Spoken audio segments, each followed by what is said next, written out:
I am Maester Black, sworn Quill of Dragonstone, and this parchment is no dry chronicle. It is a candle guttering against a storm, one that might have burned far brighter had Eddard Stark chosen cunning over honor the first time treachery bared its inky fangs. Today we're going to explore the scenario, what if Ned Stark played the game and won? This is part one of a 4-part series, so strap on and hold in. It's going to be a wild ride. Draw close to the brazier, for we begin on the morning Lord Stark limped through Red Keep Gardens with a cane under his arm and felt the realm tilt beneath his feet. This speculative chronicle was sparked by the keen mind of our own at Corbin-15H, whose Quill first asked, what if Lord Eddard played the game and won? Tell me, curious souls, what other turns of fate keep you awake by lamplight? Scratch your what if upon the parchment below, and we shall sift the ashes of history together in a future tale.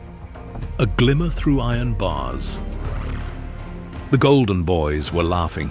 Joffrey with his leonine curls, Tommen toddling behind, and Princess Marcella twirling in a dress the color of sunlight on summer wheat. Ned's leg broken in the ambush by Sir Jaime, fueled by Catelyn's imprisonment of Jaime's brother Tyrion, throbbed with every heartbeat, yet pain sharpened his eyes. Brown of hair should the Baratheon seed be, coal-black in truth, yet here gleamed gold. He needed no further proof. Jon Arryn's dying whisper, "The seed is strong," rang like a sword driven point first into marble. That night, he reopened Grand Maester Pycelle's ponderous tome, the lineages and histories of the great houses, and traced the Baratheon seed back 9 generations. Not a single fair-haired whelp among them.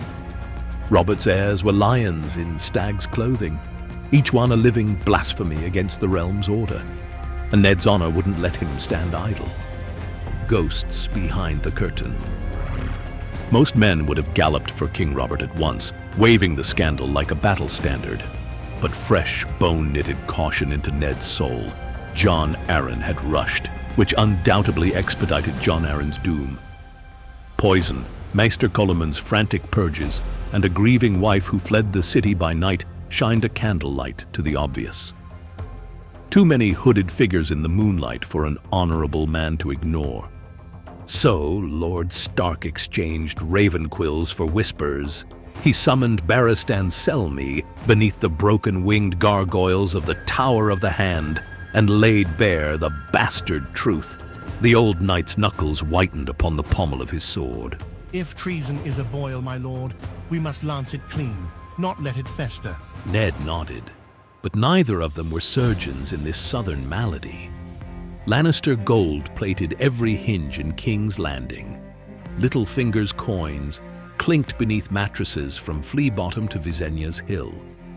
Ned would need allies beyond the city walls. Ravens in the dark. 3 letters flew that dusk, sealed with grey direwolf wax. To Lord Stannis Baratheon on Dragonstone, rightful heir by law once Robert fell. To Lord Renly Baratheon at Storm's End, young, charming, and dangerously popular.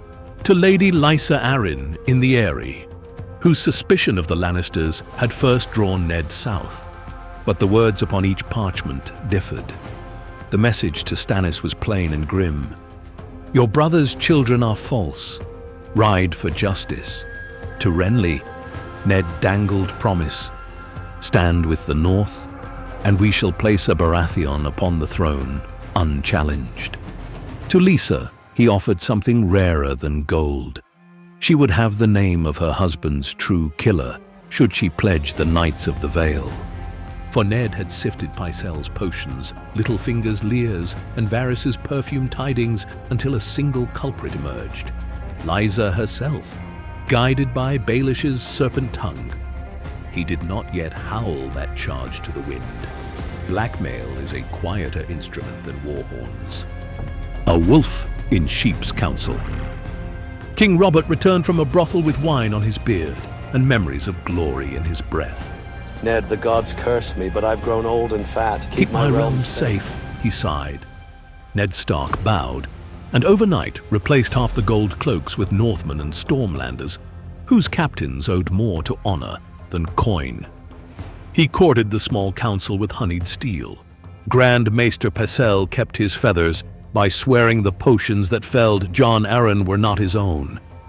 Oaths Ned would weigh later. Varys found a northern dagger at his throat, but parted with 3 names of paid informers in the Lannister kitchens. Littlefinger received cordial smiles and empty wine cups. Ned meant to drain the Master of Coin last, like a tick swollen on power. Meanwhile, Lady Cersei felt the Red Keep shift underfoot. Jaime's mock wolf grin could not hide the king's guards fretting. Yet the queen dared not strike while Robert breathed, and Ned prayed the king's lungs would hold out a season longer. The boar hunt and the spider's web. Prayers seldom sway cruel gods. On the 3rd day of autumn, a boar gutted King Robert in the Kingswood. Maester Pycelle dosed him with milk of the poppy. Yet between ragged breaths, the king seized Ned's wrist. Promise me, old friend, protect them. Ned's throat tightened. Plain truth might have killed the king sooner.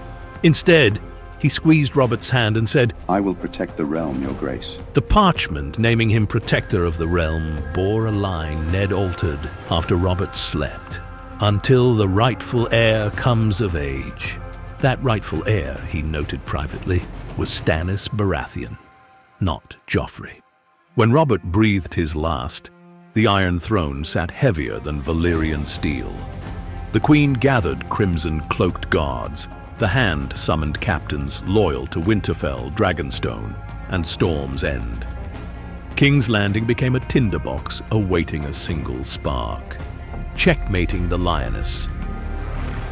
At dawn, Ned strode into the throne room cloaked in northern grey. Beside him towered Ser Barristan, Lord Renly, and Janos Slynt, commander of the City Watch, freshly enriched with Stark silver. Joffrey strutted upon the dais in golden silk, Cersei at his side. Ned knelt, then unfurled Robert's sealed decree. The king is dead. By his own hand and the laws of gods and men, Lord Stannis is his heir. A hush knifed the hall. Cersei shredded the parchment with shaking fingers, yet before her curse left red-painted lips, gold cloaks poured in behind Ned, not before him. Janos Slynt had weighed the lion's gold and found the wolf's honor heavier, at least for one decisive morning. Jaime reached for his sword. Barristan's blade flashed. The King's Guard backed away, forced by their Lord Commander's righteous glare. Renly's storm rose cloaks ringed the dais as Cersei and her children were escorted, not slain, to guarded chambers in Maegor's holdfast. Ned Stark had drawn first blood without spilling a drop. A crown of snow and steel. News galloped north and south on raven wings. Ned Stark, Lord Protector, summoned a great council to decide the realm's fate. Lords Tyrell, Greyjoy, Hightower, and Dane sent cautious replies. The Vale and Riverlands rode hard for King's Landing. Yet the crucial host assembled off Dragonstone, Stannis Baratheon's fleet, iron prows cutting black water. Ned welcomed Stannis at the Mudgate and offered steel-sharp counsel. Take the throne, but bind the realm in unity, else lions and krakens will gnaw it to pieces. Stannis frowned, unyielding rock in man's form, but he saw wisdom in stark numbers and Renly's charm. A compromise formed in dawn mist. Stannis would claim kingship. Renly would serve as hand. Ned Stark would don the white mantle of Lord Protector until coronation, with leave to wield the North's strength unshackled. For 4 heartbeats, the realm seemed saved. Daggers in silk. But no Game of Thrones ends with a handshake.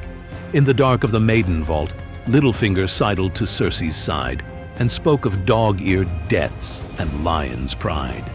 Lannister men still held the Red Keep's western gate.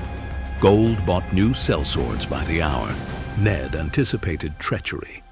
At midnight, he slipped from the Tower of the Hand to the Black Cells, where Tyrion Lannister stewed in his chains, arrested earlier for crimes against the Riverlands. Your sister sharpens a dagger for the king, Ned warned. Help me sheathe it, and you may yet walk free. Tyrion's mismatched eyes glittered.